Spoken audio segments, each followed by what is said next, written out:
Salam jasmara, ketemu lagi dengan Serapen. Kali ini saya akan coba menjelaskan materi kelas 12 kelompok peminatan. Nah, bagaimana kabar anak-anak kami sekalian? Semoga dalam keadaan sehat dan tentunya kalian tetap semangat walaupun pembelajaran kita secara jarak jauh. Saya harap anak-anak kami tetap fokus mengikuti pembelajaran ini. Baik, langsung saja ada materi kita kali ini, yaitu respon internasional terhadap proklamasi kemerdekaan kita, yaitu Indonesia. Nah, anak-anak kami sudah diajarkan di kelas 11 tentang proklamasi kemerdekaan Indonesia tanggal 17 Agustus 1945. Namun yang menjadi permasalahan adalah bahwa sebuah negara itu nantinya harus diakui secara de facto dan de jure. Nah, sekarang materi kita intinya di situ. Apa sih syarat daripada terbentuknya suatu negara itu? Nah, jadi langsung saja ya.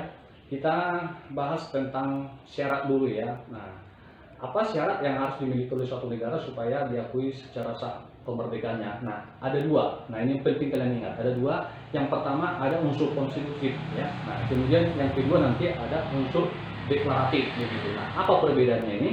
Nah, apa saja ini? Nah, kita ikuti sama-sama.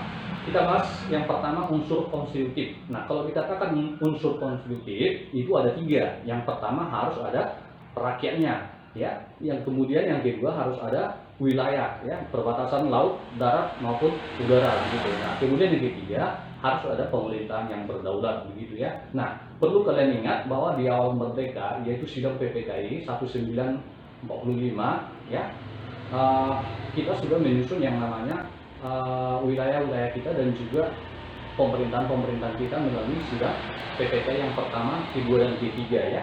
Nah, itulah unsur konstitutif. Artinya bahwa bangsa Indonesia sudah memiliki unsur konstitutif pada awal kemerdekaannya gitu. Sekarang bagaimana dengan unsur deklaratif? Nah, apa itu unsur deklaratif? Boleh kita artikan bahwa unsur deklaratif itu adalah pengakuan dari negara lain. Jadi anak-anakku sekalian, tidak cukup hanya saja kita memiliki unsur konstitutif, tetapi juga kita untuk menjadi negara yang berdaulat harus memiliki unsur deklaratif, yaitu pengakuan dari negara lain. Nah, ini pun dibagi menjadi dua. Pengakuan dari negara lain itu nantinya dibagi menjadi dua. Ada pengakuan de facto, ada pengakuan de jure gitu ya. Nah, apa perbedaan pengakuan de facto dan de jure? Kalau pengakuan de facto itu adalah pengakuan secara nyata ya oleh bangsa-bangsa lain terhadap kemerdekaan sebuah negara gitu. Kalau de jure itu adalah pengakuan secara sah berdasarkan hukum internasional. Nah, ini nanti melalui hukum daripada PBB. Artinya untuk diakui sebuah negara yang merdeka di dunia ini itu harus memenuhi syarat-syarat yang diberikan atau tes-tes yang diberikan oleh PBB ya, atau United Nations Organization, kira-kira begitu ya. Nah, baik, kita langsung kira-kira negara-negara mana saja yang memberikan dukungan kepada bangsa kita ya, kepada kemerdekaan kita, kira-kira gitu pertanyaannya. Kemudian di sini saya akan jelaskan ya. Nah, dari sini nanti akan kalian pahami negara-negara mana saja yang mendukung kemerdekaan kita, tentu negara-negara yang menjadi sahabat kita sampai sekarang dan sampai yang akan datang, karena kita tidak boleh lupa sejarah begitu ya. Nah, jadi yang pertama nanti yang mengakui kemerdekaan kita itu ada negara Mesir ya, tanggal 22 Maret 1946 begitu. Kemudian disusul oleh negara India ya. Nanti kan kita bahas secara spesifiknya. Kemudian muncul negara Suriah tahun 47. Nah, kemudian datang lagi pengakuan terhadap kemerdekaan Indonesia dari Lebanon. Kemudian disusul oleh Irak ya tahun 47. Kemudian masuk Arab Saudi ya. Nah, jadi dari Timur Tengah itu cukup banyak nanti yang mengakui, yang memberikan pengakuan kemerdekaan terhadap Indonesia ya. Kenapa? Nah, itu nanti ada latar belakangnya, misalnya karena kita dilihat dari agama ya, Indonesia itu mayoritas agama Islam gitu. Nah, selain itu nanti kan banyak orang-orang Indonesia ya pada saat itu belajar di Timur Tengah gitu ya. Nah, jadi banyak yang memperjuangkan itu. Kemudian disusul oleh Inggris tadi ya. Kemudian Amerika Serikat tahun 47 juga. Kemudian nanti disusul oleh Yaman tahun 48. Ada Myanmar, ada Uni Soviet tahun 48. Nah, ini beberapa negara yang memberikan pengakuan kemerdekaan kepada Indonesia ya. Nah, jadi kita cukup bangga pada saat itu ya, dan sampai sekarang. Oke, kita lanjut.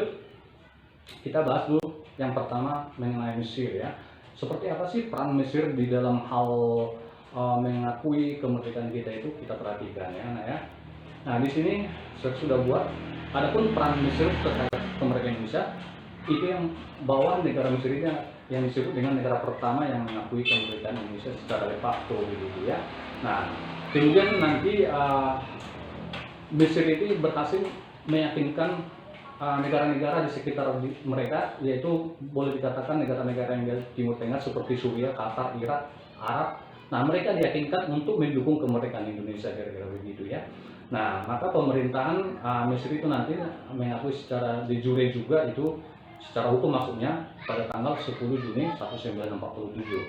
Nah, itu mengenai Mesir. Sekarang kita India ya. Nah, jadi India juga memberikan kontribusi yang cukup besar terhadap proklamasi kemerdekaan kita ya. Sebenarnya ini sudah pernah dibahas di kelas 11 ya, pada saat terjadinya agresi militer Belanda 1 ya, di mana India dan Australia mengeluarkan resolusi Dewan Keamanan PBB ya. Nah, coba kita lihat nih. Pada tahun 46 Indonesia melakukan diplomasi keras. Nah, tapi sebelumnya itu sebenarnya Indonesia sudah melakukan diplomasi. Diplomasi artinya hubungan ya, hubungan baik antar kedua negara. Nah, pada saat itu kita mengirimkan beras itu 500.000 ton ke India, yang mana pada saat itu rakyat India sedang dilanda oleh kelaparan. Loh, kita seolah-olah kelebihan beras kan gitu ya. Sebenarnya tidak. Sebenarnya ini lebih contoh kita katakan diplomasi politik sebenarnya ya, diplomasi politik. Nah, yang mana pada saat ini saat kita mengirimkan, India juga langsung merespon, mereka mengirimkan pakaian, mengirimkan obat-obatan kepada Indonesia pada saat itu. Artinya di situ sudah terjalin yang namanya persahabatan antar negara. Nah, oleh sebab itu nanti maka India melihat permasalahan konflik yang dihadapi oleh Indonesia pada saat itu ya, yang mana datangnya Nica ya, di mana Belanda tidak mengakui kemerdekaan kita. Nah, sehingga terjadi nanti agresi militer Belanda 1. Nah, dengan adanya agresi militer Belanda 1 nanti, maka India itu melakukan sebuah konferensi New Delhi pada tanggal 20 sampai 25 Januari 1949 khusus membahas masalah yang dihadapi oleh Indonesia ya. Nah, cukup banyak negara yang hadir pada saat itu ya. Nah, banyak. Nah, bagaimana hasilnya? Hasilnya nanti disitulah mereka mengeluarkan supaya Dewan Keamanan PBB itu mengeluarkan resolusi atas permasalahan Indonesia versus Belanda, kira-kira begitu nanti ya. Nah, itu harus kita ingat di dalam sejarah begitu. Nah, kita masuk ya, mungkin pertemuan pertama ini saja. Pertemuan berikutnya nanti bagaimana peran Dewan Keamanan PBB terhadap